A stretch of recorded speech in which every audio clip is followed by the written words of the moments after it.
Ano ba hinahanap mo? Akong na patula.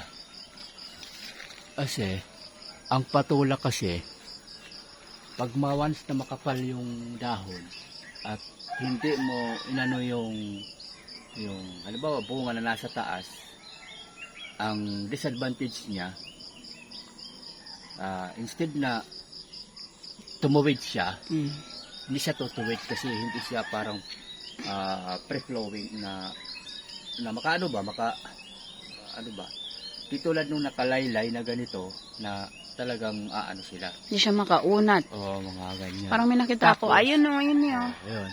Pangalawa, Saan yun? pag hindi mo makita, Ayun o. siyempre makapal yung dahon niya. Pag hindi mo makita, ay lang siya, katulad dito. Ito. Saan? Yan, ito. May bunga ba dyan? Ito. Ay, ayun. Oh. Yan. Ito ay ko siya na malaglag. Siya ba? Ano ba? Malaylay. Lumaylay. Yan. Katulad nito, halimbawa, ito, may example ako. Perfect example. Like for example ito, napabayaan ko to. Ayan. Bebe. Ito may mga na siya. Tingin. Yan. Ay, nagbalok to. Ayan. Ito yung perfect example ko. Ayan. Napabayaan kasi, yan. Napabayaan ko siya. So, yan yung niya. Yan yung resulta niya. Mandilaw. Kasi napabayaan na. Medyo, Akala mo ahas eh. medyo gugulang na siya. Yan po, yun yung disadvantage sa ganun. Pag hindi mo siya nakita. Kumbaga, sinicheck up ba ng ganyan.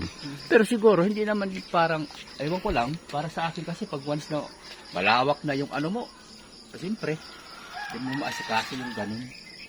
Pero as long as pwede mong gawin, gawin mo. Yung ganun. Yan lang yung check ko lang ba, na Kasi based on my experience lang yan. Kasi sayang naman kung hindi mo mapakinabangan ba. Katulad nun. Yeah, pero hindi naman sayang na talaga na sayang, na typical na ito magugulay ito. Pero, Magugulay pa yan? gugulay. Pang atin. Kasi kalimitan nga ang sinasabi, ang reject yun at para sa may-ari. Yung primera. Yun. Kaya po, tinitignan ko itong mga to. Para bababa ko. Like for example, ito. Kung hinayaan mo lang siya dyan, Yun nga yung sinasabi ko. may tendency hindi siya mag-grow ng maayos. Yun. Yan. Kaya talagang inaalalayan niya na, Tapos, na pag bumaba. hindi mo makita, siyempre makapal yung dahon at green din siya. Ang tendency doon, gugulang lang. Kasi nga, hindi mo mapapansin. Minsan tinatanggal-tanggalan, ay hindi minsan madalas. Natanggalan natin ang dahon, no? Yun yung po yung dyan, yung advantage po dito. Ito, nilaylay mo. Unlike na pag linaylay mo rito sa ganito, nakikita mo na siya habang lumalaki. Minsan para akong tanga rito eh. Yung silip ng silip. Ito niya, ito. Ayan o. Kita mo? Yan, kita mo yung mga ganito. Yan, kailangan mo Ituro mo kay Jared yan. Nasa mismo marunong mag-ano-ano yan.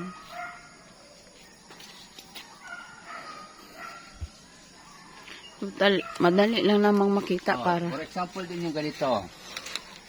Yan yung mga tendency na pwede mangyari. Yan. For example, yan ganyan. Hindi na siya na-deform siya. Kulang ng boron. Kasi hindi siya na lang.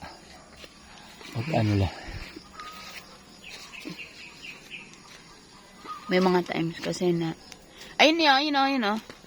Ayun. Yan. Para lumaylay siya. That's it. Okay na? Marami naman sa mga Dami na namang pagaho. Ano yung dala nila?